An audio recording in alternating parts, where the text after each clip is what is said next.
M Brahma ವರುಣೇಂದ್ರರುದ್ರಮರುತಸ್ತುನ್ವಂತಿ ದಿವ್ಯೈಸ್ತವೈಃ ವೇದೈಃ ಸಾಂಗಪದಕ್ರಮೋಪನಿಷದೈಃ ಗಾಯಂತಿ ಯಂ ಸಾಮಗಾಃ ಧ್ಯಾನಾವಸ್ಥಿತ ತದ್ಗತೇನ ಮನಸಾ ಪಶ್ಯಂತಿ ಯಂ ಯೋಗಿನೋ ಯಸ್ಯಾಂತಂ ನ ವಿದುಃ ಸುರಾಸುರಗಣಾಃ ದೇವಾಯ ತಸ್ಮೈ ನಮಃ. ಜನ್ಮಾದ್ಯಸ್ಯ ಯತೋನ್ಮಯಾದಿತರತಶ್ಚಾರ್ಥೇಷ್ವಭಿಜ್ಞಸ್ವರಾಟ್ ತೇನೇ ಬ್ರಹ್ಮ ಹೃದಯಃ ಆದಿಕವಯೇ ಮುಹ್ಯಂತಿ ಯಂ ಸೂರಯಃ. ತೇಜೋ ವಾರಿಮೃದಾಂ ಯಥಾ ವಿನಿಮಯೋ ಯತ್ರ ತ್ರಿಸರ್ಗೋ ಮೃಷಾ ಧಾಮ್ನಾ ಸ್ವೇನ ಸದಾ ನಿರಸ್ತಕುಹಕಂ ಸತ್ಯಂ ಪರಂ ಧೀಮಹಿ. ನಿಗಮಕಲ್ಪತರೋರ್ಗಲಿತಂ ಫಲಂ ಶುಕಮುಖಾದಮೃತದ್ರವಸಂಯುತಂ ಪಿಬತ ಭಾಗವತಂ ರಸಮಾಲಯಂ ಮುಹುರಹೋ ರಸಿಕಾಃ ಭುವಿ ಭಾವುಕಾಃ. ಶ್ರೀ ಗುರುಭ್ಯೋ ನಮಃ. ಹರಿ ಓಂ. ಶ್ರೀಮದ್ಭಾಗವತ ತೃತೀಯ ಸ್ಕಂಧ 28ನೇ ಅಧ್ಯಾಯ ಮೊದಲನೆಯ ಶ್ಲೋಕ. ಶ್ರೀ ಭಗವಾನ್ ಉವಾಚ ಯೋಗಸ್ಯ ಲಕ್ಷಣಂ ವಕ್ಷೇ ಸಬೀಜಸ್ಯ ನೃಪಾತ್ಮಜೇ ಮನೋ ಯೇನೈವ ವಿಧಿನಾ ಪ್ರಸನ್ನಂ ಯಾತಿ ಸತ್ಪಥಂ.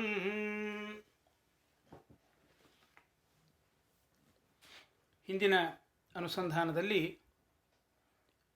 ದೇವಹೂತಿಯು ಅನೇಕ ಪ್ರಶ್ನೆಗಳನ್ನು ಕಪಿಲ ಮುನಿಗೆ ಮಾಡಿದ್ದಾಳೆ. ಸಾಕ್ಷಾತ್ ಭಗವದ್ ಅವತಾರಿಗಳಾದ ಕಪಿಲ ಮುನಿ ಈ ಶ್ಲೋಕಗಳಿಂದ ಉತ್ತರವನ್ನು ನೀಡಿದ್ದಾರೆ ದೇವಹೂತಿಯ ಪ್ರಶ್ನೆಗಳಿಗೆ. ಶ್ರೀ ಭಗವಾನ್ ಉವಾಚ, ಭಗವದ್ ಅವತಾರಿಗಳಾಗಿರ್ತಕ್ಕಂಥ ಕಪಿಲ ಮುನಿ ಹೇಳ್ತಾ ಇದ್ದಾರೆ, ಯೋಗಸ್ಯ ಲಕ್ಷಣಂ ವಕ್ಷೇ. ಇಲ್ಲಿ ಸಾಂಖ್ಯ ತತ್ವ ಕಪಿಲ ಮುನಿ ಉಪದೇಶ ಮಾಡಿದ ಶ್ರೀಮದ್ ಭಾಗವತದ ಪ್ರಮುಖ ಭಾಗಗಳಲ್ಲೊಂದು. ಅದರಲ್ಲೂ ಈ ಸಾಂಖ್ಯ ತತ್ವದ ಮುಖ್ಯ ಭಾಗ ಅಂತ ಹೇಳಿಸ್ಕೊಳ್ಳಲ್ಪಡ್ತಕ್ಕಂಥ ಯೋಗ, ಅದನ್ನು ಅದರ ಅಂಗಗಳ ಸಹಿತವಾಗಿ ಕಪಿಲ ಮುನಿ ತಾಯಿಯಾದ ದೇವಹೂತಿಯ ನೆಪದಿಂದ ಎಲ್ಲ ಸಾಧಕರಿಗೆ ಉಪದೇಶ ಮಾಡ್ತಾ ಇದ್ದಾರೆ. ಹೇ ನೃಪಾತ್ಮಜೇ, ಸಬೀಜಸ್ಯ ಯೋಗಸ್ಯ ಲಕ್ಷಣಂ ವಕ್ಷೇ. ಮನು ಮಹಾರಾಜನ ಪುತ್ರಿಯಾಗಿರ್ತಕ್ಕಂಥ ಓ ದೇವಹೂತಿಯೇ, ನೃಪಾತ್ಮಜೇ, ಸಬೀಜಸ್ಯ ಯೋಗಸ್ಯ ಲಕ್ಷಣಂ ವಕ್ಷೆ. ಸಬೀಜ ಅಂದರೆ ಮೂಲ ಕಾರಣ ಸಹಿತವಾಗಿರ್ತಕ್ಕಂಥ ಯೋಗಸ್ಯ ಲಕ್ಷಣಂ, ಯೋಗದ ಲಕ್ಷಣವನ್ನು ವಕ್ಷೆ ಹೇಳ್ತೇನೆ.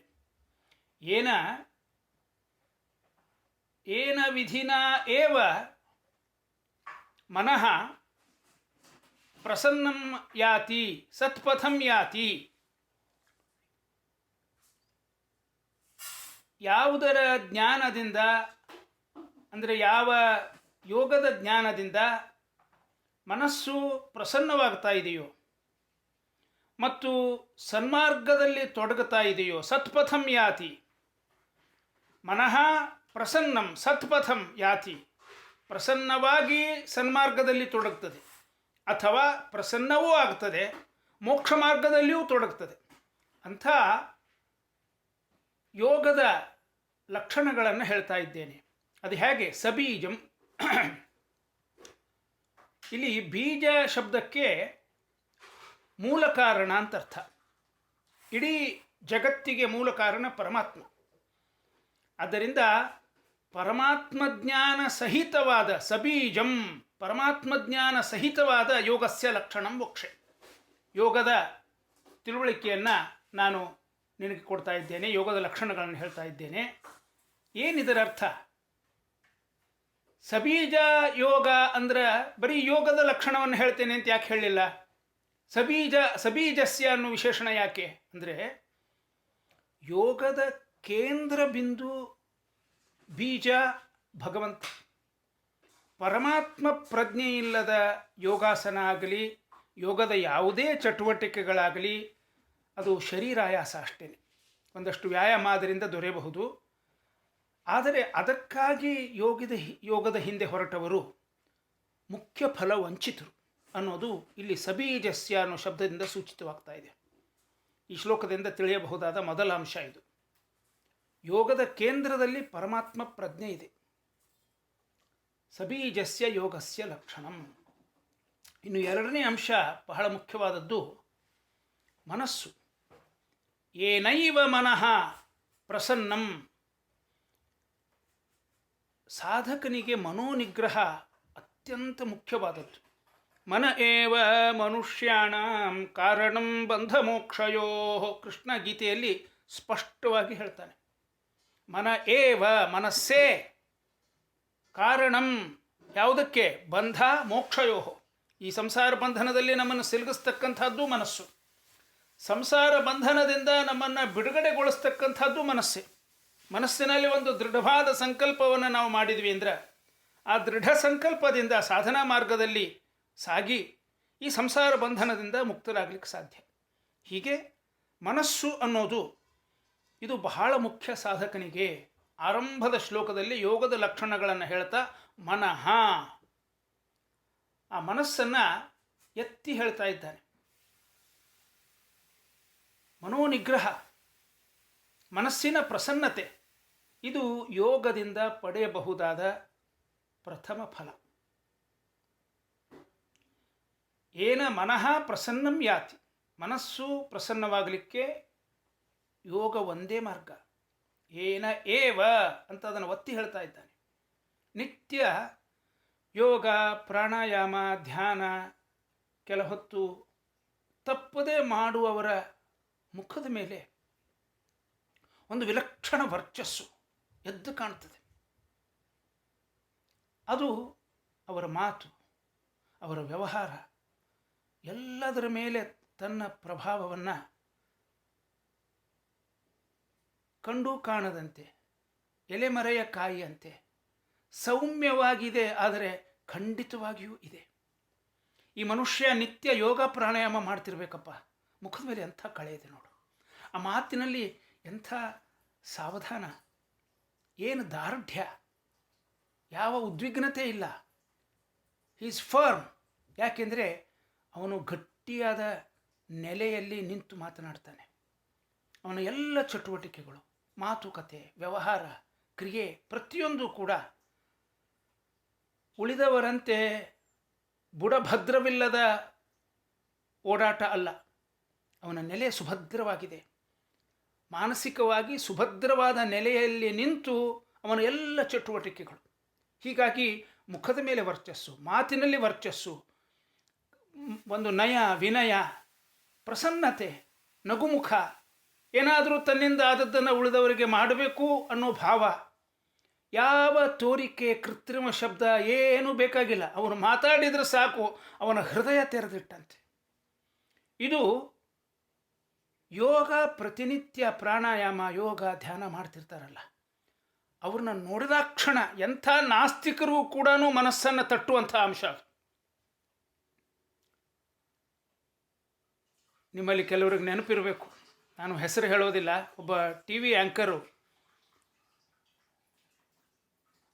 ಈ RSSದವ್ರನ್ನ ಕಂಡ್ರೆ ಆಗದೇ ಇರುವವರು ಟಿ ವಿ ಮೇಲೆ ಹೇಳಿದರು, ಆಯಿತು ಇನ್ನವರು ಅಧಿಕಾರಕ್ಕೆ ಬಂದ್ರಲ್ಲ, ಅವರಲ್ಲಿ ಒಂದು ಏನಪ್ಪ ಅಂತಂದರೆ, that is A huge disadvantage for the opposite party. ದಿನಕ್ಕೆ 16 ತಾಸು 18 ತಾಸು ದುಡಿತಾರೆ. ಈ ಜನಕ್ಕೆ ದುಡಿಮೆ ಅಂದರೆ ಅದರದ್ದು ಯಜ್ಞ ಇಲ್ಲ. They work, they over work. ಹೀಗಾಗಿ ಏನಾಗುತ್ತೆ, ಜನ ಕೆಲಸ ನೋಡಿ ಅವ್ರನ್ನ ಎನ್ಕರೇಜ್ ಮಾಡ್ತಾರೆ, ವೋಟ್ ಕೊಡ್ತಾರೆ. ಇವರು ಸುಲಭವಾಗಿ ಇನ್ನು ಗದ್ದಿಗೆ ಬಿಟ್ಟು ಕೊಡೋದಿಲ್ಲ ಕೆಲವು ವರ್ಷ ಅಂತ ಭವಿಷ್ಯ ನೋಡಿದ್ದ ಯಾರು?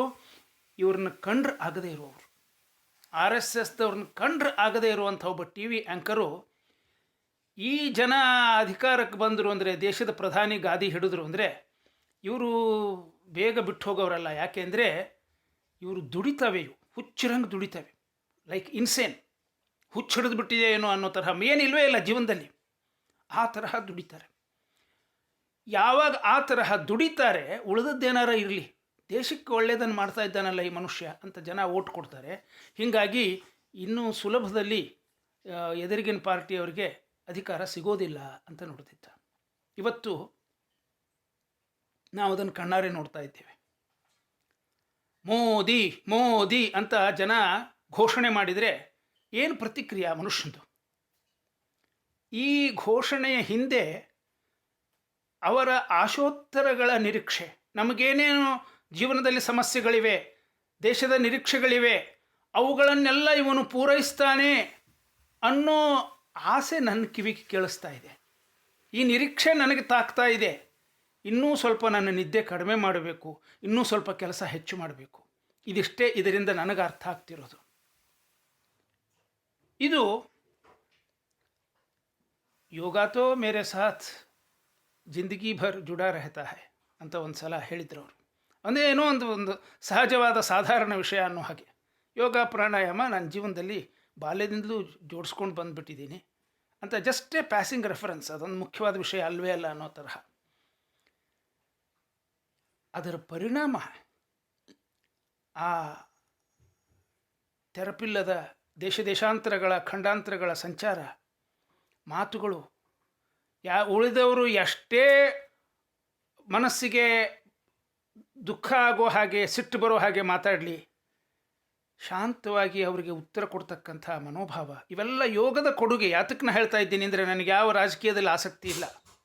ನನಗೆ ಉದ್ರೇಕಕಾರಿ ಮಾತುಗಳನ್ನು ಎದುರಿಗಿನವರು ಆಡಿದಾಗಲೂ ಆ ಮನುಷ್ಯ ಶಾಂತವಾಗಿ ನಗನಗುತ್ತಾ ಎಷ್ಟಕ್ಕೆ ಉತ್ತರಿಸಬೇಕೋ ಅಷ್ಟಕ್ಕೆ ಉತ್ತರಿಸಿ, ಯಾವುದನ್ನು ಉಪೇಕ್ಷೆ ಮಾಡಬೇಕೋ ಅದನ್ನು ಶಾಂತವಾಗಿ ಉಪೇಕ್ಷೆ ಮಾಡಿ ಮುಂದುವರಿತಕ್ಕಂಥ ಈ ಮನೋಭಾವ ಏನಿದೆ, ಇದು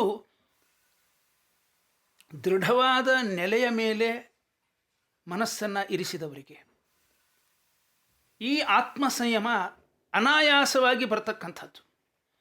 ಅದನ್ನು ಸಾಧಿಸಿಕೊಂಡ ಒಂದು ದೃಷ್ಟಾಂತ ನಮ್ಮ ಕಣ್ಮುಂದೆ ಇದೆ. ಆದ್ದರಿಂದ ಆ ಯೋಗದ ನೆಲೆಯನ್ನು ಕಂಡುಕೊಂಡವರ ದೃಷ್ಟಾಂತ ಕಣ್ಣೆದುರಿಗಿರುವಾಗ ಸುಮ್ಮನೆ ಥೇರಿ ಮಾತಾಡೋದ್ರ ಬದಲಾಗಿ ಇದು ನಿಮ್ಮ ಕಣ್ಣೆದುರಿಗಿದೆ ಅನ್ನೋದನ್ನು ನಿಮಗೆ ತೋರಿಸೋದಷ್ಟೇ ಇಲ್ಲಿ ಉದ್ದೇಶ. ಮನಸ್ಸಿನ ಪ್ರಸನ್ನತೆ ಮತ್ತು ಸನ್ಮಾರ್ಗದಲ್ಲಿ ಸಾಗುವಿಕೆ, ಇದು ಯೋಗದ ದೊಡ್ಡ ಲಾಭ. ಅದನ್ನು ಈ ಶ್ಲೋಕದಲ್ಲಿ ಹೇಳ್ತಾ ಇದ್ದಾರೆ. ಏನ ಮನಃ ಏನೈವ, ಯಾವುದರಿಂದ ಮನಸ್ಸು ಪ್ರಸನ್ನವಾಗ್ತದೆ. ಎಲ್ಲ ಮನುಷ್ಯರಿಗೆ, ಬರೀ ಸಾಧಕರಿಗೆ ಮಾತ್ರ ಅಲ್ಲ. ಮನಶ್ಚಾಂಚಲ್ಯ it is the biggest challenge in life. ಒಂದು ಕ್ಷಣ ಒಂದು ಕಡೆಗಿರೋದಿಲ್ಲ. ಮತ್ತು ಆ ಚಂಚಲವಾದ ಮನಸ್ಸಿನ ಹಿಂದೆ ಹೋದವರನ್ನು ಅದು ಪ್ರಪಾತಕ್ಕೆ ಕೆಡುವುದರಲ್ಲಿ ಯಾವ ಸಂದೇಹವೂ ಇಲ್ಲ. ಅವರು ಎಷ್ಟೇ ಬುದ್ಧಿವಂತರಾಗಿರಲಿ, ಪ್ರಚಂಡ ಬುದ್ಧಿವಂತ, ಆದರೆ ಮನಸ್ಸಿನ ಮೇಲೆ ಕಂಟ್ರೋಲ್ ಇಲ್ಲ ಅಂದರೆ he is the number 1 enemy to the society. ಬುದ್ಧಿವಂತನಾದವನಿಗೆ ಏನು ಮಾಡಬೇಕು ಏನು ಮಾಡಬಾರ್ದು ಈ ಯುಕ್ತಾಯುಕ್ತ ವಿವೇಚನ ಇರಲಿಲ್ಲ ಅಂತಂದ್ರೆ he is going to be the enemy of any society, any country where he lives. ನೋಡ್ತಾ ಇದ್ದೇವೆ ನಾವು ಕಣ್ಮುಂದೆ. ಯೋಗದ ಬಹಳ ದೊಡ್ಡ ಪ್ರಯೋಜನ ಅಂದರೆ ಮನಸ್ಸಮಾಧಾನ. ಮನಸ್ಸು ಒಂದು ಸುದೃಢವಾದ ಪ್ರಶಾಂತವಾದ ನೆಲೆಯಲ್ಲಿ ಸ್ಥಾಪಿತಗೊಳ್ಳುತ್ತದೆ. ನಿತ್ಯ ಕೆಲವು ಗಳಿಗೆ ಪ್ರಾಣಾಯಾಮ, ಧ್ಯಾನ ಇದನ್ನು ಮಾಡುವವರು ಅವರು ಬೇರೆಯೇ ಕಾಣಿಸ್ತಾರೆ ಉಳಿದವರಿಗಿಂತ. ಅದು ನಿಮ್ಮ ವೇಷಭೂಷಗಳಲ್ಲಿ ಕಾಣತಕ್ಕಂಥ ಒಂದು ಬದಲಾವಣೆ ಅಷ್ಟು ಸೂಪರ್ಫಿಷಿಯಲ್ ಅಲ್ಲ. ಅದು ಅವ್ರ ಜೊತೆಗೆ ಸ್ವಲ್ಪ ಹೊತ್ತು ನೀವು ವ್ಯವಹಾರ ಮಾಡಿದಾಗ ನಿಮಗೆ ನಿಚ್ಚಳವಾಗಿ ಗೋಚರಿಸ್ತದೆ. He is well grounded. ಅದನ್ನು ಈ ಶ್ಲೋಕದಲ್ಲಿ ಹೇಳ್ತಾ ಇದ್ದಾರೆ. ಮನಸ್ಸಿನ ಪ್ರಸನ್ನತೆ ಮತ್ತು ಸನ್ಮಾರ್ಗದಲ್ಲಿ ಸಾಗುವಿಕೆ. ಶಾರೀರಿಕ ದಾರ್ಢ್ಯ ಹೇಳಿಲ್ಲ ಇಲ್ಲಿ. ಅದು ಸಂಸ್ಕೃತದಲ್ಲಿ ಒಂದು ಮಾತಿದೆ, ಗ್ರಾಮಂ ಗಚ್ಚನ್ ತೃಣಂ ಸ್ಪೃಶತಿ ಅಂತ. ಯಾವುದೋ ಒಂದು ಗ್ರಾಮಕ್ಕೆ ಆಗಿನ ಕಾಲದಲ್ಲಿ ನಡೀತಾ ಹೋಗೋದು, ಹೋದ ಕೂಡಲೇ ಅಲ್ಲಿ ಆ ಗ್ರಾಮದ ಊರು ಹೊರಗೆ ಬೆಳೆದಿರ್ತಕ್ಕಂಥ ಹುಲ್ಲು ಆ ಗ್ರಾಮದ ಒಳಗೆ ಪ್ರವೇಶ ಮಾಡುವಾಗ ಅವ್ರ ಕಾಲಿಗೆ ತಾಕ್ತದೆ. ಆ ಹುಲ್ಲನ್ನು ಸ್ಪರ್ಶಿಸಲಿಕ್ಕೋಸ್ಕರ ಇಷ್ಟು ದೂರ ಅವರು ನಡೆದು ಬಂದಿದ್ದಾರೇನು? ಇಲ್ಲ, ಗ್ರಾಮಕ್ಕೆ ಹೋಗಲಿಕ್ಕೆ ಅಂತ ನಡೆದು ಬಂದಿದ್ದಾರೆ. ಗ್ರಾಮದ ಒಳಗೆ ಪ್ರವೇಶ ಮಾಡುವಾಗ ಆ ನಡೀತಾ ಹೋಗುವವ್ರ ಕಾಲಿಗೆ ಆ ಗ್ರಾಮದ ಹುಲ್ಲು ಸ್ಪರ್ಶ ಆಗ್ತದೆ ಅಷ್ಟೇ. ಗ್ರಾಮಂ ಗಚ್ಚನ್ ತೃಣಂ ಸ್ಪೃಶತಿ, ಆ ಗ್ರಾಮದಲ್ಲಿ ಬೆಳೆದಿರ್ತಕ್ಕಂಥ ತೃಣದ ಸ್ಪರ್ಶ ಪಾದಕ್ಕೆ ಆಗ್ತದೆ. ಹಾಗೆ ಯೋಗಾಸನಗಳನ್ನು, ಪ್ರಾಣಾಯಾಮವನ್ನು, ಧ್ಯಾನವನ್ನು ನಿಯತವಾಗಿ ಮಾಡುವವರಿಗೆ ಶರೀರದಾರ್ಢ್ಯ ತೃಣಸ್ಪರ್ಶದ ತರಹ ತಾನೇ ತಾನಾಗಿ ಆಗತಕ್ಕಂಥದ್ದು. ಇಟ್ಸ್ ಎ ಬೈ ಪ್ರಾಡಕ್ಟ್, ಅದಕ್ಕೋಸ್ಕರ ಈ ಕ್ರಿಯೆ ಅಲ್ಲ. ಆದ್ದರಿಂದ ಈ ಶ್ಲೋಕದಲ್ಲಿ ಶರೀರದಾರ್ಢ್ಯ ಉಂಟಾಗ್ತದೆ ಅನ್ನೋದನ್ನು ಹೇಳಲೇ ಇಲ್ಲ ಅವನು ಹೇಳಿದ್ದು ಮಾನಸಿಕ ಪ್ರಸನ್ನತೆ. ಯಾಕೆಂದರೆ ಮನಶ್ಚಾಂಚಲ್ಯ ಬಹಳ ದೊಡ್ಡ ರೋಗ ಸಾಧಕನಿಗೆ. ಯೋಗ ಪ್ರಾಣಾಯಾಮ ಮನಸ್ಸಿನ ದಾರ್ಢ್ಯವನ್ನು, ಆ ಚಾಂಚಲ್ಯವನ್ನು ಹೋಗಲಾಡಿಸಿ ಮನಸ್ಸಿಗೆ ಒಂದು ಆತ್ಮವಿಶ್ವಾಸವನ್ನು, ಸ್ಥೈರ್ಯವನ್ನು ತುಂಬುತ್ತದೆ. ಮತ್ತು ಮುಂದಿಂದು ಸನ್ಮಾರ್ಗದಲ್ಲಿ ಅವನ ಮನಸ್ಸನ್ನು ಇಡಿಸ್ತದೆ. ಇದು ಯೋಗದ ದೊಡ್ಡ ಪ್ರಯೋಜನ ಅಂತಕ್ಕಂಥ ಮಾತನ್ನು ಈ ಶ್ಲೋಕದ ಮೂಲಕ ಕಪಿಲ ಮುನಿ ತಾಯಿಯಾದ ದೇವಹೂತಿಯನ್ನು ಕುರಿತು ಹೇಳ್ತಾ ಇದ್ದಾರೆ. ಮುಂದೆ ಶ್ಲೋಕ 4. ಅಹಿಂಸಾ ಸತ್ಯಮಸ್ತೇಯಂ ಯಾವದರ್ಥ ಪರಿಗ್ರಹ ಬ್ರಹ್ಮಚರ್ಯಂ ತಪಶೌಚಂ ಸ್ವಾಧ್ಯಾಯ ಪುರುಷಾರ್ಚನಂ. ಸುಂದರವಾದ ಅರ್ಥಪೂರ್ಣವಾದ ಶ್ಲೋಕ. ಅಹಿಂಸಾ, ಸತ್ಯಂ, ಅಸ್ತೇಯಂ. ಮಾನಸಿಕವಾಗಿಯೂ ಇನ್ನೊಬ್ಬರಿಗೆ ಹಿಂಸೆ ಮಾಡೋದರನ್ನು ಕುರಿತು ವಿಚಾರವನ್ನು ಮಾಡದೇ ಇರೋದು, ಇಷ್ಟು ಸೂಕ್ಷ್ಮವಾದ ಅಹಿಂಸೆಯ ಪರಿಕಲ್ಪನೆ. ಶಾರೀರಿಕವಾದ ಹಿಂಸೆ ಮಾಡದೇ ಇರೋದು ಮಾತ್ರ ಅಲ್ಲ, ಮಾನಸಿಕವಾಗಿ ಇನ್ನೊಬ್ಬರಿಗೆ ಹಿಂಸೆಯನ್ನು ಕೊಡದೇ ಇರೋದು ಮಾತ್ರ ಅಲ್ಲ, ಇನ್ನೂ ಒಂದು ಸ್ಟೆಪ್ ಫರ್ದರ್, ಇನ್ನೊಬ್ಬರಿಗೆ ಹಿಂಸೆಯನ್ನು ಮಾಡುವುದನ್ನು ಕುರಿತು ನಿಮ್ಮ ಮನಸ್ಸಿನೊಳಗಡೆ ಯೋಚನೆ ಮಾಡದೇ ಇರೋದು. ಇದು ಅಹಿಂಸಾ ಶಬ್ದಾರ್ಥ. ಯಾಕೆಂದರೆ ಅವ್ರಿಗೆ ಹಿಂಗೆ ಮಾಡಬೇಕು, ಕೊಂದು ಬಿಡಬೇಕು, ಹೊಡೆದು ಬಿಡಬೇಕು, ಅದನ್ನು ಮಾಡಬೇಕು, ಇದನ್ನು ಮಾಡಬೇಕು ಅಂತ ಮನಸ್ಸು ಅಂದುಕೊಳ್ತದಲ್ಲ, ಅವ್ರಿಗೆ ಏನು ಆಗತ್ತೋ ಬಿಡುತ್ತೋ ನಿಮಗೆ ಹಾನಿಯಾಗತ್ತೆ. ರಾಜಸಿಕ ತಾಮಸಿಕ ಗುಣಗಳ ಉದ್ರೇಕ ಅದನ್ನು ನಿಮ್ಮ ಮನಸ್ಸು ಅನುಭವಿಸ್ತದೆ. ಅದರಿಂದ ಅವ್ರಿಗೆ ಹಿಂಸೆ ಅಲ್ಲ, ನಿಮಗೆ ಹಿಂಸೆ ಆಗ್ತದೆ, ನಿಮ್ಮ ಸಾಧನೆಗೆ ಹಿಂಸೆ ಆಗ್ತದೆ. ಆದ್ದರಿಂದ ಅಹಿಂಸಾ ಶಬ್ದಾರ್ಥ ಇದು. ಮಾನಸಿಕವಾಗಿಯೂ ಕೂಡ ಇನ್ನೊಬ್ಬರಿಗೆ ದುಃಖವಾಗುವಂಥ ಕ್ರಿಯೆಗಳನ್ನು ಆಲೋಚಿಸದೇ ಇರೋದು, ಆಲೋಚನಾ ಮಟ್ಟದ ಹಿಂಸೆ. ಸತ್ಯಂ, ಸತಾಂ ಏನ ತ್ರಾಣಂ ತತ್ ಸತ್ಯಂ ಅಂತ ಇತ್ಯಾದಿ ವಿಶೇಷ ಅರ್ಥಗಳನ್ನು ಕೇಳಿದ್ದೀರಿ ನೀವು. ಸಾಮಾನ್ಯ ಅರ್ಥ ಮಿಥ್ಯಾಭಾಷೆಯಾಗದೇ ಇರೋದು, ಸುಳ್ಳನ್ನು ಮಾತನಾಡದೇ ಇರೋದು. ಕಡಿಮೆ ಮಾತನಾಡೋದು. ಯಾರು ಕಡಿಮೆ ಮಾತನಾಡ್ತಾರೋ ಅವರು ಸತ್ಯವನ್ನು ಮಾತನಾಡ್ತಾರೆ. There is a good chance that they can be truthful. ಈ ಮಾತನಾಡೋ ಸ್ವಭಾವ, ವಾಚಾಳಿತನ, ಅದು ಏನು ಮಾಡ್ತದೆ ಅಂದರೆ ಕೆಲವು ಸಲ ವಿನಾಕಾರಣ ಸುಳ್ಳು ಮಾತಾಡಿಸ್ತದೆ. ಸುಮ್ಮನೆ ಏನೋ ಮಾತಾಡ್ತಾ ಇರೋದು. ಕೆಲವರಿಗೆ ಕೂತ್ಕೊಂಡಿರುವಾಗ ಸುಮ್ಮನೆ ಕೂತ್ಕೊಳ್ಳೋದೇ ಆಗೋದಿಲ್ಲ. I can't tolerate that silence, ಏನೋ ಮಾತಾಡೋದು. ಹಂಗೆ ಮಾತಾಡೋ ಚಟ ಇರುವವರು ಸುಳ್ಳು ಹೆಚ್ಚು ಮಾತಾಡ್ತಾರೆ ಅಂತ ಹೇಳ್ತದೆ ಶಾಸ್ತ್ರ. ಈ ವಾಚಾಲತನ ಅದೊಂದು ದೋಷ ಅದು. ಆದ್ದರಿಂದ ಸತ್ಯ ಮಾತಾಡಬೇಕಾದ್ರೆ ಮಿತಭಾಷೆಯಾಗಬೇಕು. ಸತ್ಯಂ, ಅಸ್ತೇಯಂ, ಕದಿಯದೇ ಇರೋದು, ಇನ್ನೊಬ್ಬರ ಸಾಮಾನನ್ನು ಕದಿಯದೇ ಇರೋದು ಅಷ್ಟೇ ಅಲ್ಲ, ಆ ನಿಟ್ಟಿನಲ್ಲಿ ವಿಚಾರವನ್ನು ಮಾಡದೇ ಇರೋದು. ನೀವು ಕದಿಯೋದಲ್ಲ, ಅವ್ರಿಗೇನೋ ಒಂದು ಒಳ್ಳೇದಾಯಿತು, ದೊಡ್ಡ ಮನೆ ಕಟ್ಟಿಸಿದ್ರು, ಕಾರು ತಗೊಂಡ್ರು, ಏನೋ ಒಂದು ಲೌಕಿಕವಾದ ಸಂಪನ್ನತೆ ಬಂತು, ಪ್ರಮೋಷನ್ ಆಯಿತು, ಈ ಕೆಟ್ಟ ಮನಸ್ಸು ಏನು ಮಾಡುತ್ತೆ ಅಂದರೆ, ಓ ಈಗ ಹಿಂಗಿದೆ, ಬಟ್ ಮುಂದೆ ಅದು ಹೊರಟೋಗುತ್ತೆ.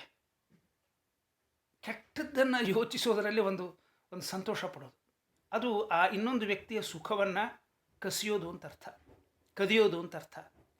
ಅದನ್ನೂ ಮಾಡಬಾರ್ದು. ಅಸ್ತೇಯಂ, ಮತ್ತೊಬ್ಬರ ವಸ್ತುವನ್ನು, ಮತ್ತೊಬ್ಬರಿಗೆ ಸೇರಿದ್ದನ್ನು ಕದಿಯೋದು, ಅಪಹರಣ ಮಾಡೋದು, ಅದು ಹೊರಟೋಗ್ಲಿ ಅಂತ ಯೋಚನೆ ಮಾಡೋದು, ಅವರು ದುಃಖಿಗಳಾಗಲಿ ಅಂತ ಅನ್ನೋದು ಅಸ್ತೇಯಂ. ಅಸ್ತೇಯ ಶಬ್ದಕ್ಕೆ ಇದೆಲ್ಲ ಅರ್ಥ, ವ್ಯಾಪಕವಾದ ಅರ್ಥದಲ್ಲಿ ಅದನ್ನು ಬಳಸಿದ್ದಾರೆ. ಯಾವದರ್ಥ ಪರಿಗ್ರಹ, ಯಾವತಾ ಅರ್ಥ ಪ್ರಯೋಜನಂ ತಾವನ್ಮಾತ್ರ ಪರಿಗ್ರಹ. ಸ್ಥೇನ ಏವ ಸಹ ಅಂತ ಗೀತೆಯಲ್ಲಿ ಕೃಷ್ಣ ಹೇಳಿದ ಹಾಗೆ, ಅವಶ್ಯಕತೆಗಿಂತ ಹೆಚ್ಚು ಸಂಗ್ರಹ ಮಾಡ್ತಾನೆ ಹೋಗೋದು. ಏನ್ರಿ ಮನುಷ್ಯನ ಬುದ್ಧಿ! ಆ ಬಾತ್ರೂಮ್ನೊಳಗಡೆ ಗೋಡೆಯಲ್ಲಿ ನೋಟಿನ ಪುಡಿಕೆಗಳನ್ನು ಸಂಗ್ರಹಿಸಿ ಇಟ್ಟಿರ್ತಾನೆ. ಎಲ್ಲೋ ಸ್ವಿಸ್ ಬ್ಯಾಂಕಲ್ಲಿ ದುಡ್ಡು ಇಡೋದು, ಅದನ್ನು ಹೊರಗೆ ತೆಗೆದ್ರೆ ಇಡೀ ಭಾರತ ದೇಶ ಸುಖವಾಗಿ ಇರಬಹುದು, ಅಷ್ಟು ದುಡ್ಡು ಇದೆ ಅಂತ ಹೇಳ್ತಾರೆ. ಇವೆಲ್ಲ ಬಹಳ ದೊಡ್ಡ ಪಾಪದ ಕಾರ್ಯಗಳು ಅಂತ ಹೇಳ್ತದೆ ಶಾಸ್ತ್ರ. ಯಾವದರ್ಥ ಪರಿಗ್ರಹ, ನಿನ್ನ ಜೀವನಕ್ಕೆ ಎಷ್ಟು ಬೇಕು, ನಿನ್ನ ಅಣು ಆಪತ್ತು ಅಡಚಣೆಗಳಿಗೆ ಏನು ಬೇಕೋ ಅದನ್ನು ಸಂಗ್ರಹ ಮಾಡು. ನ್ಯಾಯವಾಗಿ ಅದಕ್ಕೆ ಶ್ರಮಿಸಿ ಅದನ್ನು ಸಂಗ್ರಹಿಸು. ವಿನಾಕಾರಣ ಅನ್ಯಾಯವಾಗಿ ಅರ್ಥ ಸಂಗ್ರಹ ಮಾಡೋದು ಅದು ಪಾಪದ ಕೆಲಸ. ಬ್ರಹ್ಮಚರ್ಯಂ ಜಿತೇಂದ್ರಿಯತ್ವಂ ಇತ್ಯರ್ಥ, ಇಂದ್ರಿಯಗಳ ಮೇಲೆ ನಿಗ್ರಹ. ತಪಃ ಎರಡರ್ಥ, ಉಪವಾಸಾದಿ ತತ್ವ ಪರ್ಯಾಲೋಚನಂ ವ, ತದ್ಧಿ ತಪಸ್ತದ್ಧಿ ತಪಃ. ತತ್ವ ಪರ್ಯಾಲೋಚನ, ಗ್ರಂಥಾಧ್ಯಯನ, ಅದು ತಪಶಬ್ದಾರ್ಥ. ಉಪವಾಸ ಶಬ್ದಕ್ಕೆ ಇನ್ನೊಂದು ಅರ್ಥ, ಶರೀರವನ್ನು ಕೊರಗಿಸಿ ಭಗವದ್ ಉಪಾಸನೆ ಮಾಡೋದು ತಪಃ. ಉಪವಾಸಾದಿ ತತ್ವ ಪರ್ಯಾಲೋಚನಂ ವ. ಆಮೇಲೆ ಶೌಚಂ, ಅದಕ್ಕೆ ಅಂತಃ ಬಹಿಶ್ಚ. ಶೌಚ ಅಂದರೆ ಆಚಾರ, ಹೊರಗೂ ಸ್ವಚ್ಛವಾಗಿರಬೇಕು, ಒಳಗೂ ಸ್ವಚ್ಛವಾಗಿರಬೇಕು. ಒಳ್ಳೆ ಗರಿ ಇಸ್ತ್ರಿ ಮಾಡಿದ ಬಟ್ಟೆಗಳನ್ನು ಹಾಕ್ಕೊಂಡು ಮನಸ್ಸಿನಲ್ಲಿ ಕೆಟ್ಟ ವಿಚಾರಗಳನ್ನು ತುಂಬಿಕೊಂಡಿದ್ದರೆ ಅದು ಶೌಚ ಅನ್ನೋದಿಲ್ಲ. ಅಂತರ್ಬಹಿಶ್ಚ, ಆ ಅಂತಃಶೌಚ ಬಹಿಶೌಚ ಎರಡನ್ನೂ ಇಲ್ಲಿ ಉದ್ದೇಶಿಸಿಕೊಂಡು ಶೌಚಂ. ಸ್ವಾಧ್ಯಾಯ, ವೇದಾಧ್ಯಯನ, ಅವರವರಿಗೆ ಒಪ್ಪಿತವಾದ ವೇದದ ಶಾಖೆಯ ಅಧ್ಯಯನ. ಸ್ವಾಧ್ಯಾಯ. ಪುರುಷಾರ್ಚನಂ, ಭಗವತ್ ಪೂಜನಂ ಇತ್ಯರ್ಥ. ಆ ಪುರುಷ ಶಬ್ದವಾಚ್ಯನಾಗಿರ್ತಕ್ಕಂಥ ಭಗವಂತನ ಅರ್ಚನಾ ಅಂದರೆ ಪೂಜೆ. ಇವಿಷ್ಟು ಯೋಗದ ಅಂಗಗಳು. ಪಾತಂಜಲ ಯೋಗ ಸೂತ್ರಗಳಲ್ಲಿ ಇವೇ ಪರಿಕಲ್ಪನೆಗಳನ್ನು ಸ್ವಲ್ಪ ಬೇರೆ ಶಬ್ದಗಳಲ್ಲಿ ವಿವರಿಸಿದ್ದಾನೆ ಪತಂಜಲಿ. ಇದನ್ನು ಓದುವಾಗ ಅದನ್ನು ಓದಿದವರಿಗೆ ಅದರ ನೆನಪಾಗದೇ ಇರೋದು. ಈ ಶ್ಲೋಕದಲ್ಲಿ ಹೇಳಿದ ವಿಷಯಗಳನ್ನೇ ಯಮ ನಿಯಮ ಅನ್ನೋ ಎರಡು ಶಬ್ದಗಳಲ್ಲಿ ಪತಂಜಲಿ ಸಂಗ್ರಹ ಮಾಡಿ ಹೇಳಿದ್ದಾನೆ. ಪತಂಜಲಿ ಬರೆದಿರೋದು ಸೂತ್ರವಾದ್ದರಿಂದ ಅಲ್ಪಾಕ್ಷರಂ, ಸಂಕ್ಷೇಪವಾಗಿ ಹೇಳ್ತಕ್ಕಂಥದ್ದು ಸೂತ್ರದ ಲಕ್ಷಣಗಳಲ್ಲಿ ಒಂದು. ಆದ್ದರಿಂದ ಇದಿಷ್ಟನ್ನು ಯಮ ನಿಯಮ ಅನ್ನೋ ಎರಡು ಶಬ್ದಗಳಲ್ಲಿ ಪತಂಜಲಿ ಹೇಳಿದ್ದಾನೆ. ಏನು ಯಮ ಅಂದ್ರೇನು, ನಿಯಮ ಅಂದ್ರೇನು, ಸ್ವಲ್ಪ ಅದನ್ನು ಹೇಳ್ಕೊಂಡು ಮುಂದೆ ಹೋಗೋಣ.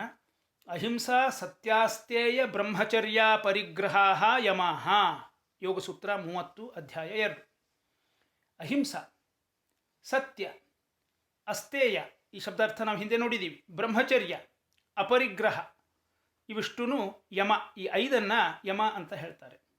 ಶೌಚ ಸಂತೋಷ ತಪಸ್ವಾಧ್ಯಾಯ ಈಶ್ವರ ಪ್ರಣಿಧಾನಾನಿ ನಿಯಮಾಹ, ಸೂತ್ರ 32, ಪಾತಂಜಲಿ ಯೋಗ ಸೂತ್ರ 32. ಈ ಸೂತ್ರದಲ್ಲಿನ ಪ್ರತಿ ಶಬ್ದಕ್ಕೂ ಟಿಪ್ಪಣಿಕಾರರು ವಿಸ್ತಾರವಾದ ಅರ್ಥ ನಿರೂಪಣೆ ಮಾಡಿದ್ದಾರೆ. ನಾವಿಲ್ಲಿ ಪ್ರಕೃತಕ್ಕೆ ಎಷ್ಟು ಬೇಕೋ ಅಷ್ಟೇ ಅರ್ಥವನ್ನು ಗ್ರಹಿಸಿ ಮುಂದೆ ಹೋಗೋಣ. ಕಾಯ ವಾಚ ಮನಸ ಆಚರಿಸಬೇಕಾದ ಅಹಿಂಸೆ, ಅಹಿಂಸಾ ಶಬ್ದಾರ್ಥ ಅಂತ ಹೇಳ್ತಾರೆ. ಸತ್ಯ ವಿವರಣೆ ಅನಗತ್ಯ. ಅಸ್ತೇಯ, ಕದಿಯದಿರುವುದು, ಮಾನಸಿಕವಾಗಿಯೂ ಮತ್ತೊಬ್ಬರ ಸೊತ್ತನ್ನು ಆಸೆ ಪಡದೇ ಇರುವುದು. ಬ್ರಹ್ಮಚರ್ಯ ಸ್ಪಷ್ಟ. ಅಪರಿಗ್ರಹ ಅಂದರೆ ದಾನ ತೆಗೆದುಕೊಳ್ಳದೇ ಇರೋದು. ಈ 5 ಗುಣಗಳಿಗೆ ಯಮ ಅಂತ ಹೇಳ್ತಾರೆ. ಶೌಚ, ಸಂತೋಷ, ತಪಸ್ಸು, ಸ್ವಾಧ್ಯಾಯ, ಈಶ್ವರ ಪ್ರಣಿಧಾನ, ಈ 5 ಗುಣಗಳಿಗೆ ನಿಯಮ ಅಂತ ಹೇಳ್ತಾರೆ. ಶೌಚ ಸ್ವಚ್ಛತೆ, ಸಂತೋಷ ಬಹಳ ದೊಡ್ಡ ಗುಣ ಇದು. ದೇವರು ಕೊಟ್ಟದ್ರಲ್ಲಿ ತೃಪ್ತಿಯಿಂದ ಇರೋದು ಅಂತ ಒಬ್ಬ ಟಿಪ್ಪಣಿಕಾರರು ಅರ್ಥ ಬರೆದರೆ, ಇನ್ನೊಬ್ಬರು ಇನ್ನೊಂದು ಸ್ವಾರಸ್ಯಕರವಾದ ಅರ್ಥ ಬರೀತಾರೆ. ಮಗುವಿನಲ್ಲಿ ನಾವು ಕಾಣುವಂತಹ ಸಹಜವಾದ ಸಂತಸ ಭಾವ ನೋಡಿ. ಒಂದು ಆರೋಗ್ಯವಂತ ಮಗು ಅದಕ್ಕೆ ಹೊಟ್ಟೆ ತುಂಬಿತು ಅಂದರೆ ನಗತಾ ಆಡ್ತಾ ಇರ್ತದೆ. ಆ ಸಂತೋಷಕ್ಕೆ ಏನು ಕಾರಣ? ಏನು ಕಾರಣ ಇಲ್ಲ. ಅದರ ಅಂತರಂಗದಲ್ಲಿನ ಸಂತಸದ ಭಾವ ಅದರ ನಗು, ಅದರ ಆಟದ ಮೂಲಕ ವ್ಯಕ್ತವಾಗ್ತಾ ಇದೆ. ಸಹಜ ಸಂತೋಷ. ತಿನ್ನೋದ್ರಿಂದ, ಉಣ್ಣೋದ್ರಿಂದ, ಏನೋ ಮಾಡೋದ್ರಿಂದ ಅಲ್ಲ. ಅದು ಏನೋ ಮಾಡೋದ್ರಿಂದ ಸಂತೋಷ ಆಗತ್ತೆ ಅಲ್ಲ. ಗಮನಿಸಿ, ಸಂತೋಷ ಒಳಗೆ ಏನೋ ಇದೆ, ಅದಕ್ಕೆ ಏನೋ ಮಾಡ್ತಾ ಇದೆ. ಸಂತೋಷ ಪಡಲಿಕ್ಕೆ ಏನೋ ಮಾಡ್ತಾ ಇಲ್ಲ. ಇರೋ ಸಂತೋಷದ ಅಭಿವ್ಯಕ್ತಿ. ಅದು ನಗುವ ನಗು, ಅದು ಆಡುವ ಆಟ, ಅದು ಕೈಕಾಲ ಆಡಿಸೋದು, ಅದು ಹಾ ಹಾ ಹೂ ಹೂ ಅಂತ ಧ್ವನಿ ಮಾಡೋದು. ಅದೇನು?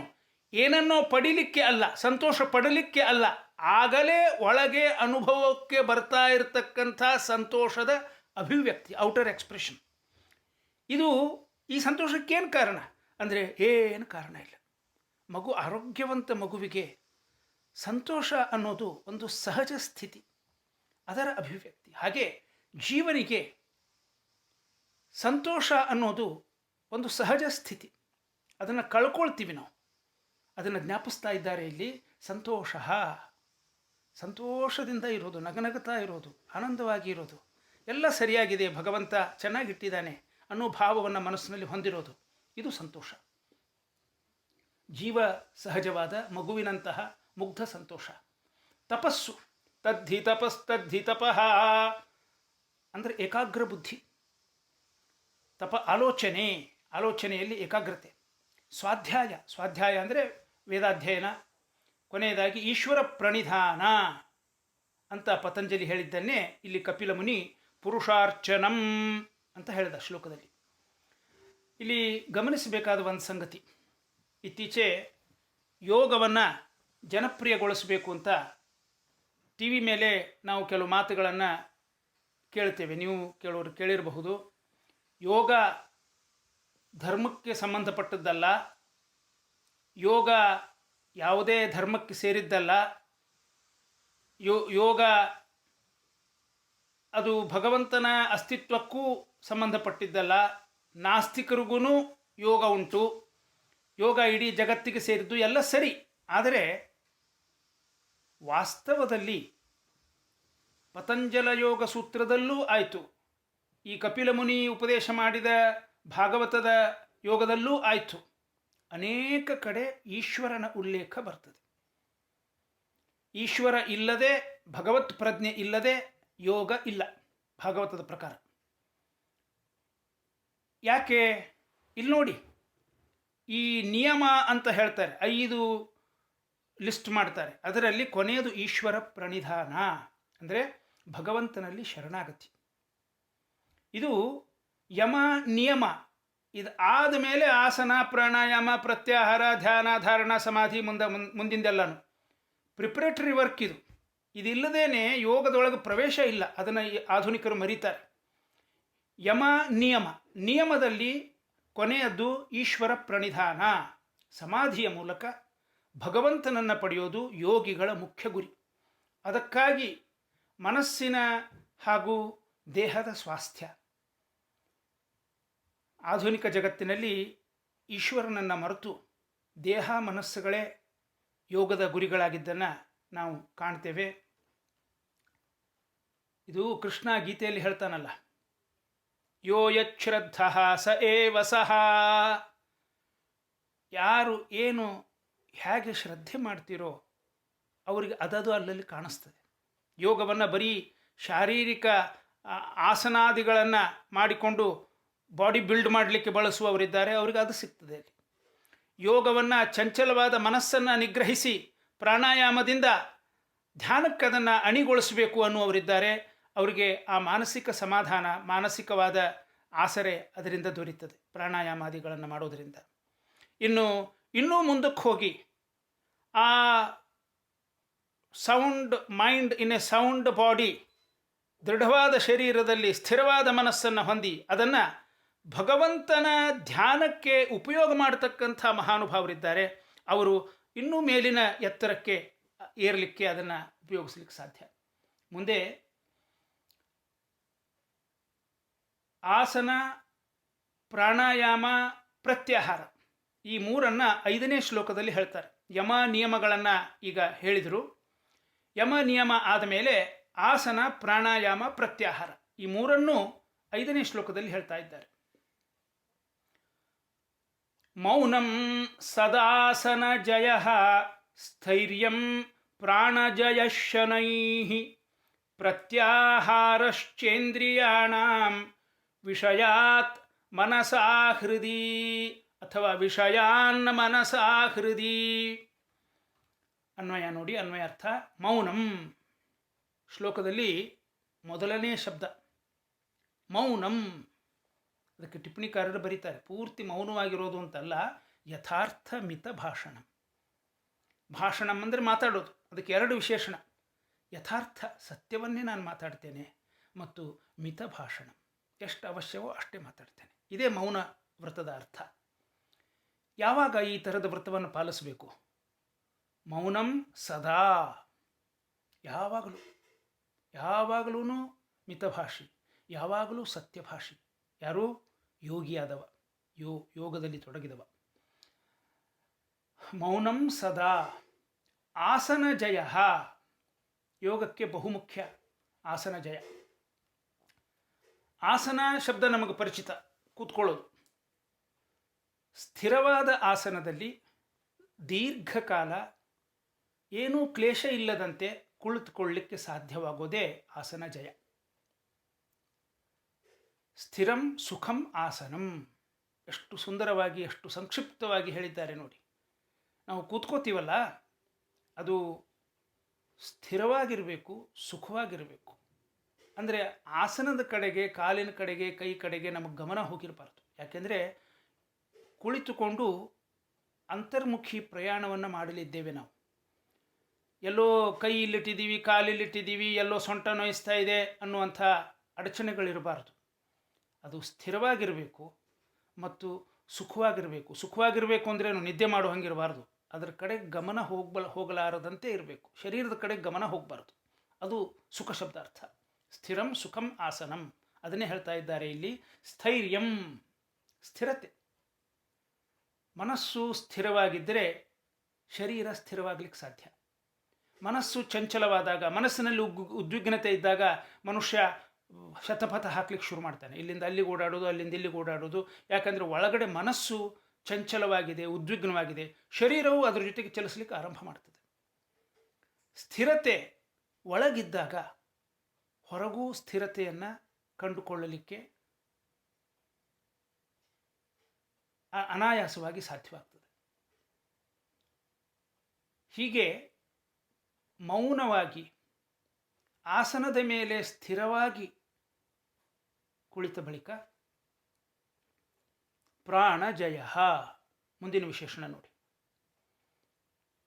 ಪ್ರಾಣಾಯಾಮ ಮಾಡಿ ಮನಸ್ಸನ್ನು ಮತ್ತು ಏಕಾಗ್ರಗೊಳಿಸಿದ ಬಳಿಕ ಪ್ರಾಣಜಯ ಅಂದರೆ ಪ್ರಾಣಾಯಾಮದಿಂದ ಮನಸ್ಸನ್ನು ಮತ್ತಷ್ಟು ಏಕಾಗ್ರಗೊಳಿಸೋದು, ಧ್ಯಾನಕ್ಕೆ ಅಣಿಗೊಳಿಸೋದು. ಇದಾದ ಬಳಿಕ ಪ್ರತ್ಯಾಹಾರ ನೋಡಿ. ಇದು ವ್ಯಾಲಿಡಿಟಿ ಚೆಕ್ ಅಂತೀವಲ್ಲ, ಹಾಗೆ ಮನಸ್ಸು ಒಳಗೆ ಬಂದಿದೆಯಾ ಇಲ್ವಾ? ಪ್ರತ್ಯಾಹಾರ ಅಂದರೆ ಮನಸ್ಸನ್ನು ಒಳಗೆ ಎಳ್ಕೊಳ್ಳೋದು. Making sure it's not wandering on outer objects. ಮನಸ್ಸು ಯಾಕಿದನ್ನೇ ಇಟ್ಟಿದ್ದಾರೆ ಶಬ್ದ? ಯಾಕೆಂದರೆ ಮನಸ್ಸು ಸ್ವಾಭಾವಿಕವಾಗಿ ವಿಷಯಗಳಲ್ಲಿ ಆಸಕ್ತವಾಗಿರ್ತದೆ. ಅಂಥ ಮನಸ್ಸನ್ನು ವಿಷಯಗಳಿಂದ ಸೆಳೆದು ಹೃದಯದಲ್ಲಿ ಇರುವ ಭಗವಂತನ ಕಡೆಗೆ ಇರಿಸೋದು. ವಿಷಯಾತ್ ಮನಸಾ ಹೃದಿ. ವಿಷಯಾನ್ ಮನಸಾ ಹೃದಿ ಅಂತಿದೆಯಲ್ಲ, ಅಲ್ಲಿ ವಿಷಯಾತ್ ಅಂತ ಪದಚ್ಛೇದ. ವಿಷಯಾತ್ ಶಬ್ದ ಮುಂತಾದ ವಿಷಯಗಳಿಂದ ಅಲ್ಲ, ವಿಷಯಗಳಿಂದ ಅಂತ ಬಹುವಚನ ಅರ್ಥ ಹೇಳ್ತೀರಿ, ಅಲ್ಲಿ ವಿಷಯಾತ್ ಅಂತ ಏಕವಚನ ಇದೆ. ವಿಷಯೇಭ್ಯ ಅಂತ ಅರ್ಥ. ವಿಷಯಾತ್ ಅಂದರೆ ವಿಷಯಗಳು ಅನೇಕ ಆದರೂ ಕೂಡ ಆ ಗುಂಪು ಒಂದು ಅನ್ನೋ ವಿವಕ್ಷೆಯಿಂದ ಅಲ್ಲಿ ವಿಷಯಾತ್ ಅಂತ ಏಕವಚನ. ಇಂದ್ರಿಯಾಣಾಂ, ಇಂದ್ರಿಯಗಳ, ಮನಸ್ಸಿನ ಮೂಲಕ, ಹೃದಯದಲ್ಲಿ ಅಂದರೆ ಅಲ್ಲಿರುವ ಭಗವಂತನಲ್ಲಿ ಪ್ರತ್ಯಾಹಾರ, ಒಳಮುಖವಾಗಿ ಎಳೆದುಕೊಳ್ಳುವಿಕೆ. ಪ್ರತ್ಯಾಹಾರ ಅನ್ನೋ ಶಬ್ದವೇ ಈ ಎಲ್ಲ ಉಳಿದ ಶಬ್ದಗಳ ಅರ್ಥವನ್ನು ಒಳಗೊಂಡಂಥ ಒಂದು ಅರ್ಥಪೂರ್ಣವಾದ ಶಬ್ದ. ಆ ಹಾರ, ಹೃಂಗ್ ಹರಣೆ ಅಂತ ಧಾತು, ಅಪಹರಿಸೋದು. ಆ ಅಂದರೆ ಚೆನ್ನಾಗಿ, ಆಹಾರ, ಚೆನ್ನಾಗಿ ಅಪಹಾರ ಮಾಡೋದು ಮನಸ್ಸನ್ನು.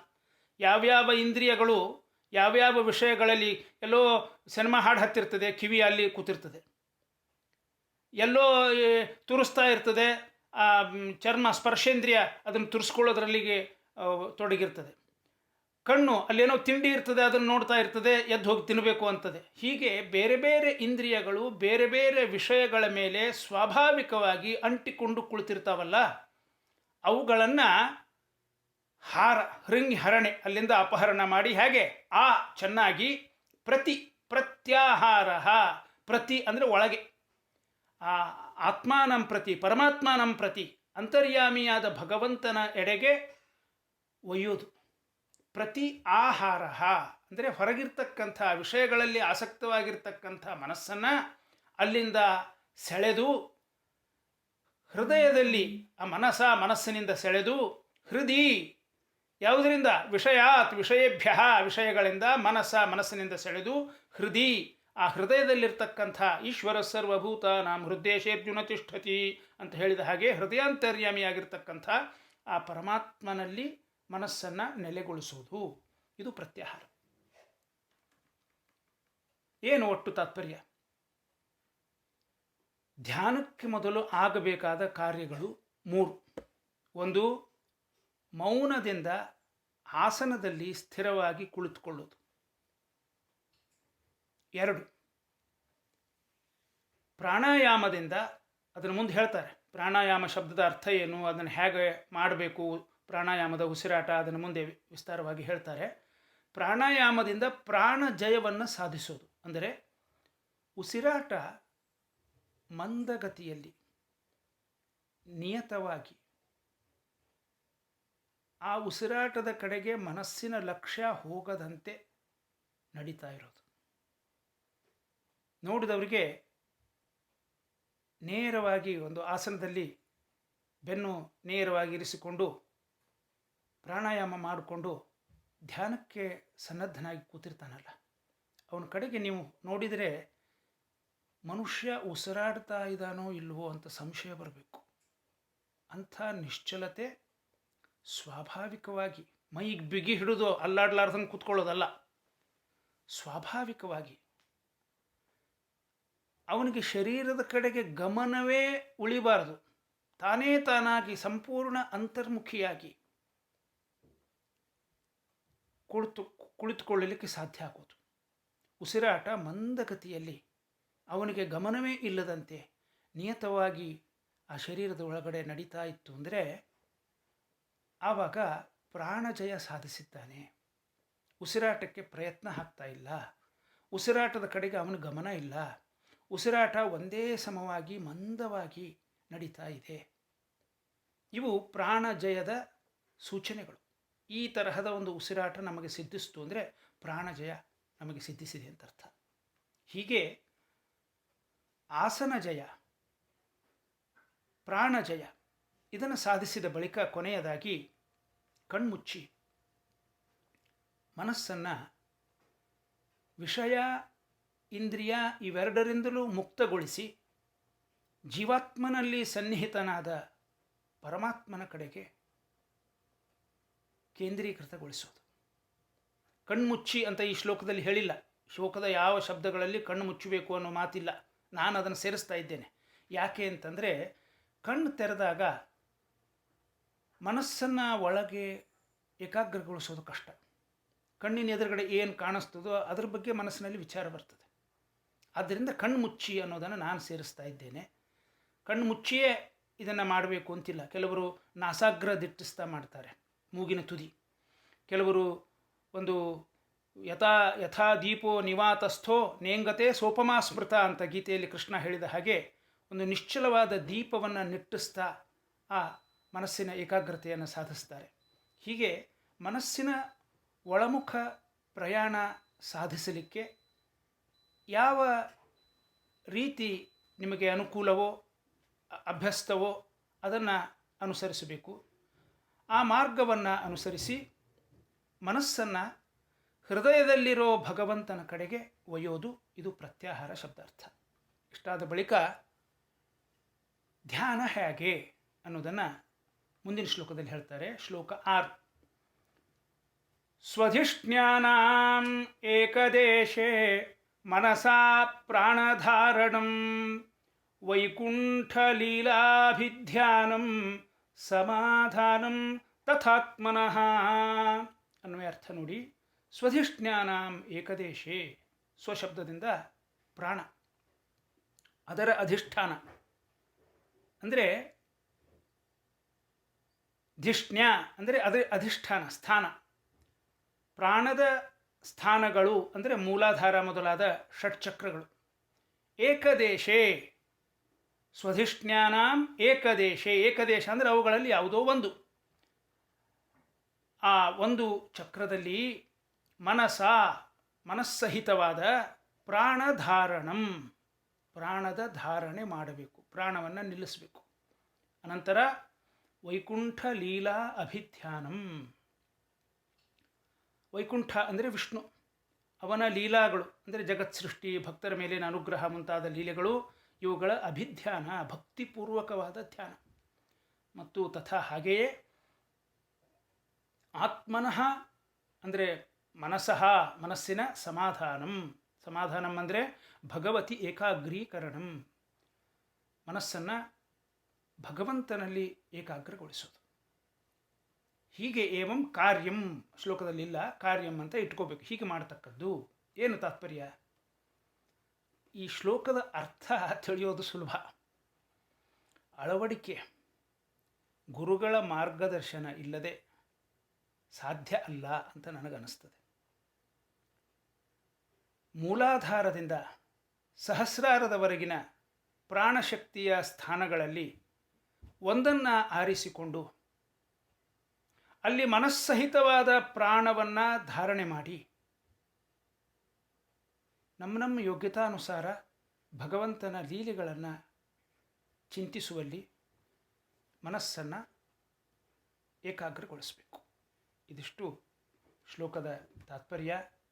ಹೇಳಿದ್ನಲ್ಲ, ಶ್ಲೋಕಾರ್ಥ ತಾತ್ಪರ್ಯ ತಿಳ್ಕೊಳ್ಳೋದು ಸುಲಭ, ಆದರೆ ಇದನ್ನು ಅಳವಡಿಸ್ಕೊಳ್ಳೋದು ಕಷ್ಟ. ಇಲ್ಲಿ ಸಹಜವಾಗಿ ಆ ಚಕ್ರಗಳಲ್ಲಿ ಪ್ರಾಣಶಕ್ತಿಯನ್ನು ಧಾರಣೆ ಮಾಡೋದು ನಮ್ಮ ಪಾಲಿಗೆ ಬರೀ ಶಬ್ದ. ನನ್ನ ಪಾಲಿಗಂತೂ ಹಾಗನಿಸಿದೆ, ಉಳಿದವ್ರ ಬಗ್ಗೆ ನಾ ಹೇಳಲಾರೆ. ಇದನ್ನು ಸಾಧನೆ ಮಾಡ್ತಾ ಇರೋ ಗುರುಗಳು ಸಿಗಬೇಕು, ಆಗ ಮಾತ್ರ ಇದು ನನ್ನಂಥವನಿಗೂ ಸಾಧ್ಯವಾಗಬಹುದಾದ ವಿಚಾರ ಅಂತ ಅನ್ನಿಸ್ತದೆ. ಮುಂದೆ 7ನೇ ಶ್ಲೋಕ. ಏತೈಃ ಅನ್ಯೈಶ್ಚ ಪಥಿಭಿಃ ಮನೋ ದುಷ್ಟಂ ಅಸತ್ಪಥಂ ಬುದ್ಧ್ಯಾ ಯುಂಜೀತ ಶನಕೈಃ ಯುಂಜೀತ ಪ್ರಾಣೋ ಹ್ಯತಂದ್ರಿತಃ.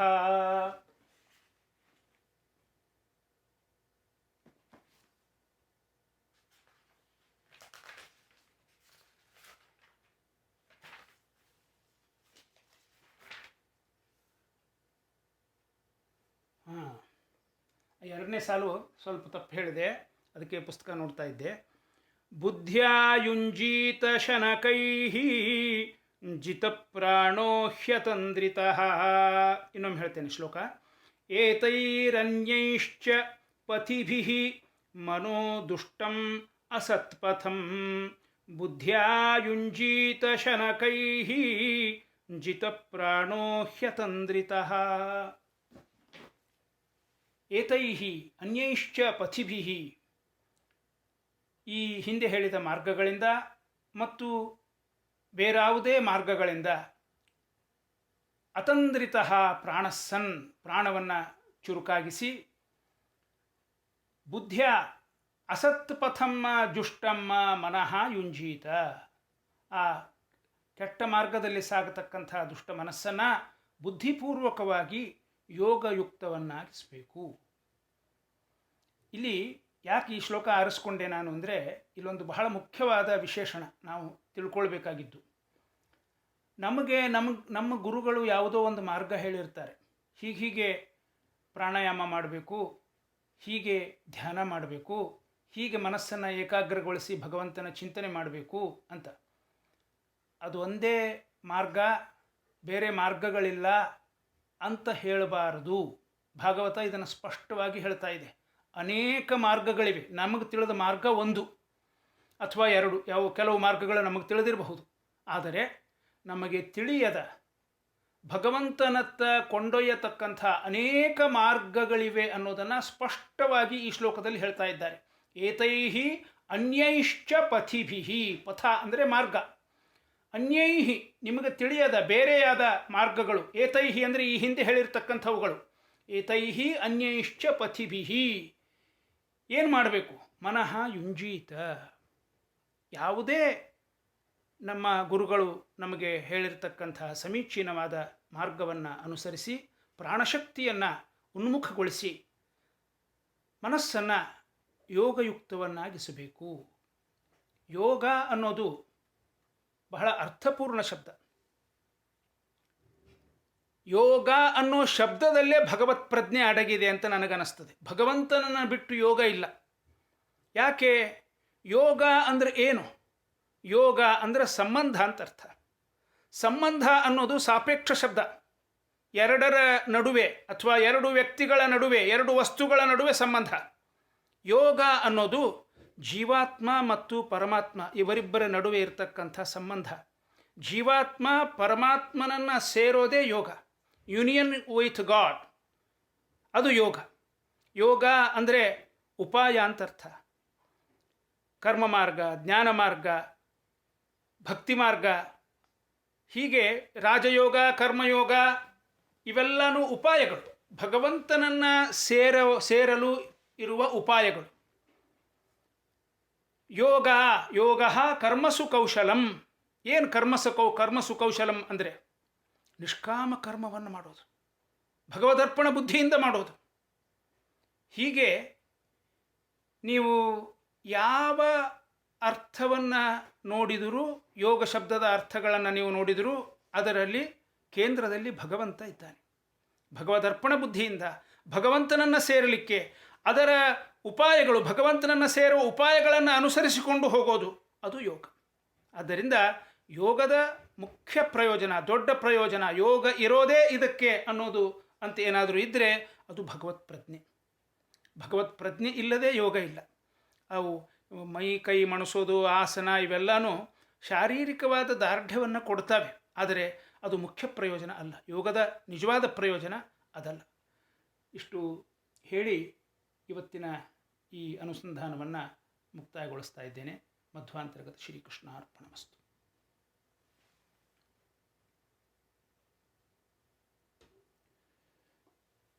ಏನಾದರೂ ಪ್ರಶ್ನೆಗಳಿದ್ದರೆ ಕೇಳಬಹುದು.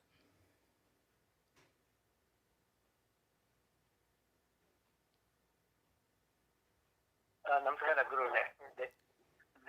ನಮಸ್ಕಾರ ದೇಶಪಾಂಡೆ ಅವರು, ಹೇಳಿ. ಆಯ್ತು, ಮತ್ತೆ ಯಾರಾದರೂ ಕೇಳ್ತಿದ್ರೆ ಕೇಳಿ.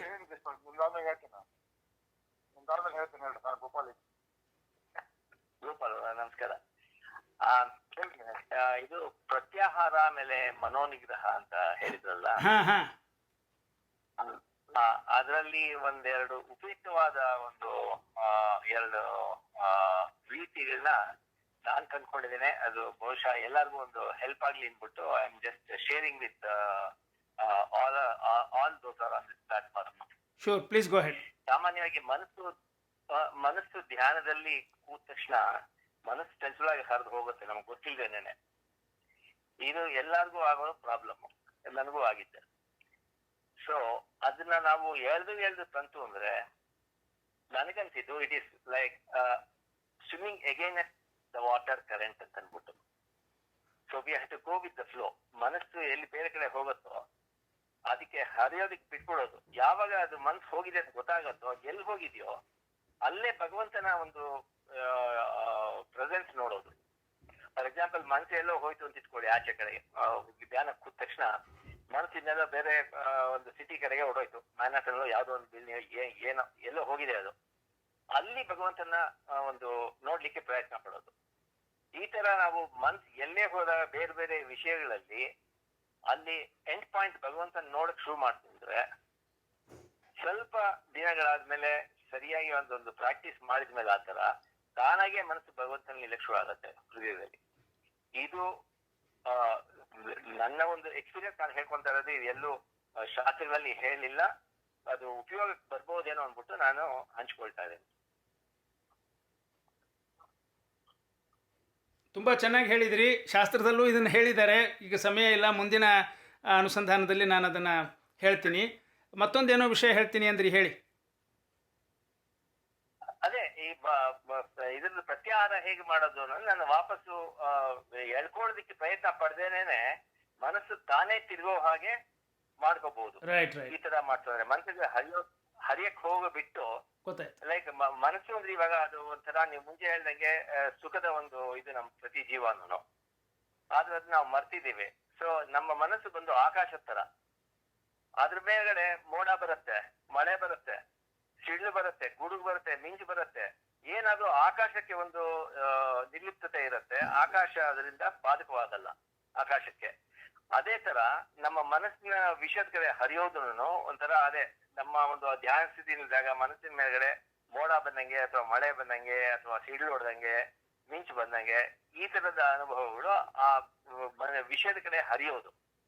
ಸೊ ಆ ವಿಷಯದಲ್ಲಿ ಹರಿದಾಗ ಯಾವುದೇ ಒಂದು ವಸ್ತುವಿನಲ್ಲಿ ಹೋಗಿ ಮನಸ್ಸು ಕೂತ್ಕೊಂತು ಅಂದ್ರೆ ಆ ವಸ್ತುವಿನಲ್ಲಿ ಭಗವಂತನ ಒಂದು ಇರೋದನ್ನ ನಾವು ಕಾಣ್ಲಿಕ್ಕೆ ಪ್ರಯತ್ನ ಪಡ್ತು ಅಂದ್ರೆ ಅಲ್ಲಿ ಭಗವಂತನ ನೋಡಕ್ ಮಾಡ್ತಾರೆ. ಮನಸ್ಸು ತಾನಾಗೆ ಅವಾಗ ವಾಪಸ್ ಹೃದಯದ ಬಂದು ಭಗವಂತನ ನೋಡಕ್ ಶುರು ಮಾಡುತ್ತೆ. ಇದು ನನ್ನ ಅನುಭವ, ನಾನು ಹಂಚ್ಕೊಳ್ತಾ ಇರೋದು. And it has taken lot of ಇದು ಎಫರ್ಟ್ ಅಂಡ್ ಟೈಮ್. ಅದು ಒಂದ್ಸತಿ ಅದು ಪ್ರಾಕ್ಟೀಸ್ ಮಾಡಿದ್ರೆ ನಮಗ್ ಗೊತ್ತಿಲ್ಲದೇನೆ ಸಲೀಸಾಗಿ ಅದನ್ನ ನಾವು ಏಕಾಗ್ರತೆಯಿಂದ ಕೂತ್ಕೊಳ್ಳೋಕೆ ಇದಾಗತ್ತೆ, ಸಹಾಯವಾಗತ್ತೆ.